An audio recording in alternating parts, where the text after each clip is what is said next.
IPS officer Sumer Deshmukh इस वक्त Singhania mention में राघव सिंघानिया को हथकड़ी पहनाकर पुलिस स्टेशन ले जाने के लिए तैयार था, लेकिन राघव काफी देर से ऑफिसर देशमुख को अपने पीछे यहाँ से वहाँ दौड़ाकर चोर पुलिस का खेल खेल रहा था। आखिर में हार मानकर ऑफिसर देशमुख ने अपनी पिस्तौल निकालकर राघव सिंघानिया पर तान दी और उसका एनकाउंटर करने की धमकी देते हुए कहा, अब ये चोर पुलिस का खेल खत्म करो और चुपचाप मेरे साथ पुलिस स्टेशन चलो, वरना मैं यही तुम्हारा एनकाउंटर कर दूंगा।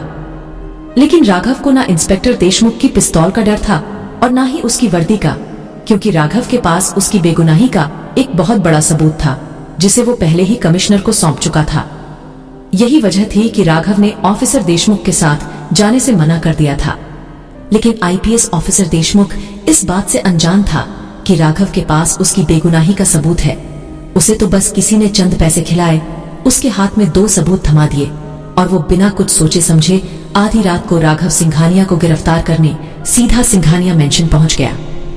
ऑफिसर देशमुख अभी भी राघव सिंघानिया पर पिस्तौल तानकर उसे हथकड़ी लगाने के लिए राघव की तरफ बढ़ रहा था, लेकिन तभी राघव ने हंसते हुए इंस्पेक्टर देशमुख की तरफ देखकर काउंटिंग करना शुरू किया और बोला 1 2 3 4। अभी राघव ने 9 तक काउंटिंग की ही थी कि तभी ऑफिसर देशमुख के फोन पर कमिश्नर की कॉल आई। जैसे ही देशमुख ने अपने फोन पर कमिश्नर का नंबर देखा तो उसने बिना देरी किए तुरंत फोन उठाते हुए कहा, जय हिंद सर। फोन की दूसरी तरफ से कमिश्नर ने जय हिंद बोलकर आईपीएस ऑफिसर देशमुख पर चिल्लाते हुए कहा, ये बताओ देशमुख, तुम फिलहाल कहाँ हो? ऑफिसर देशमुख ने हकलाकर जवाब देते हुए कहा, जी सर, मैं वो सिंघानिया मेंशन राघव सिंघानिया को गिरफ्तार करने। देशमुख आगे कुछ बोलता उससे पहले ही कमिश्नर ने चिल्लाते हुए कहा, मैंने तुम्हें पहले भी मना किया था कि बिना किसी सबूत के किसी को भी गिरफ्तार मत किया करो। तुमने पिछली बार राघव सिंघानिया को बिना किसी सबूत के गिरफ्तार करके पूरी पुलिस फोर्स की कितनी बदनामी की थी, उसके बाद भी तुम नहीं माने और बिना सबूत के राघव सिंघानिया के घर फिर से पहुंच गए। इतना सुनते ही ऑफिसर सुमेर देशमुख ने झट से अपनी बात रखते हुए कहा, जी नहीं सर, ऐसा नहीं है। मेरे पास राघव सिंघानिया के खिलाफ एक नहीं बल्कि कई सबूत हैं, जिनमें से एक है वो लड़की जो विक्टिम है, उसने खुद राघव सिंघानिया के खिलाफ बयान दिया है, और दूसरा रूहान अग्रवाल के घर के बाहर का सीसीटीवी कैमरा जिसमें राघव। ऑफिसर सुमेर देशमुख की बात काटकर कमिश्नर ने चिल्लाते हुए कहा, कौन सी लड़की? किस लड़की की बात कर रहे हो तुम? वो लड़की जो इस वक्त अस्पताल की बजाय किसी बार में नाच रही है। अगर उस लड़की के साथ जबरदस्ती होती तो वो अस्पताल से तुरंत डिस्चार्ज लेकर किसी बार की पार्टी में कैसे पहुंच जाती। और रही बात उस सीसीटीवी की जिसके बलबूते पर तुम इतने उछल रहे हो, वो तो रूहान के घर के बाहर की फुटेज है। उनके बेस पर तुम राघव सिंघानिया को दोषी कैसे ठहरा सकते हो? राघव सिंघानिया को दोष देने से पहले एक बार राघव की भेजी हुई वीडियो देख लो तो शायद तुम्हें सच का पता चल जाएगा। इतना कहकर कमिश्नर ने फोन काट दिया। कमिश्नर के इतना कहते ही आईपीएस ऑफिसर सुमेर देशमुख ने राघव के हाथों से उसका फोन लिया और राघव के फोन पर एक वीडियो देखने लगा जिसमें राघव रूहान के घर के बाहर खड़ा हुआ था और खिड़की से झांककर अंदर किसी को देखने की कोशिश कर रहा था।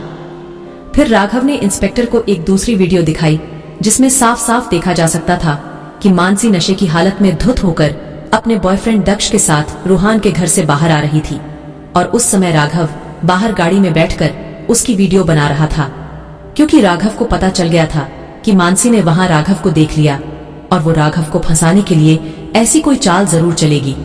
इसलिए राघव ने पहले ही मानसी के खिलाफ सबूत जुटाने के लिए वो वीडियो बनाई।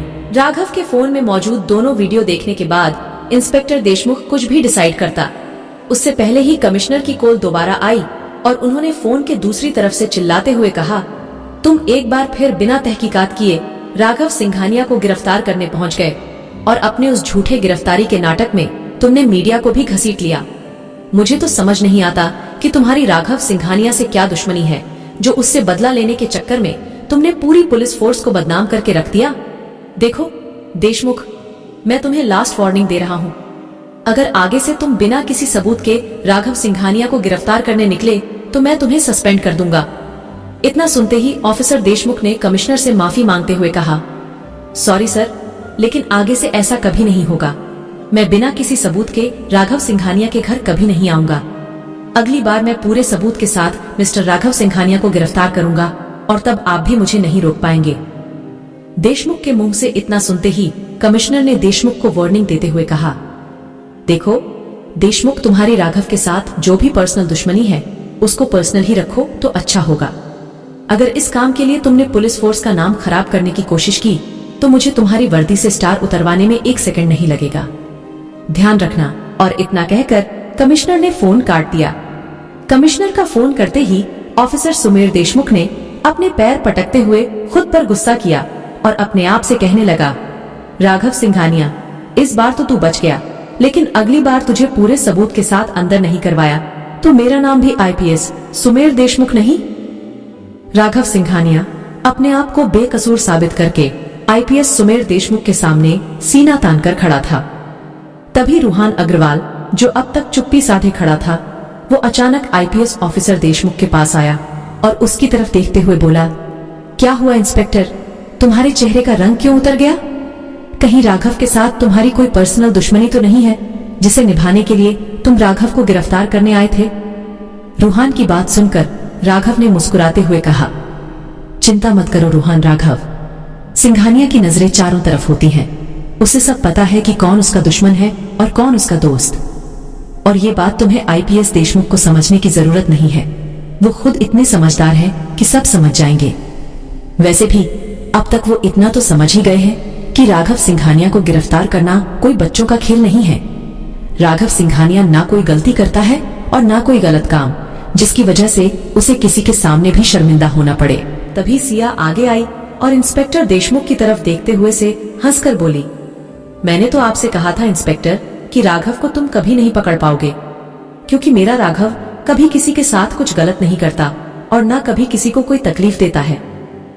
काफी देर से चुपचाप उन सब की बातें सुन रहा आईपीएस देशमुख अचानक चिल्लाते हुए बोला, तुझे क्या लगता है राघव सिंघानिया, तू इतना स्मार्ट है कि तू खुद को किसी भी मुसीबत से बाहर निकल सकता है?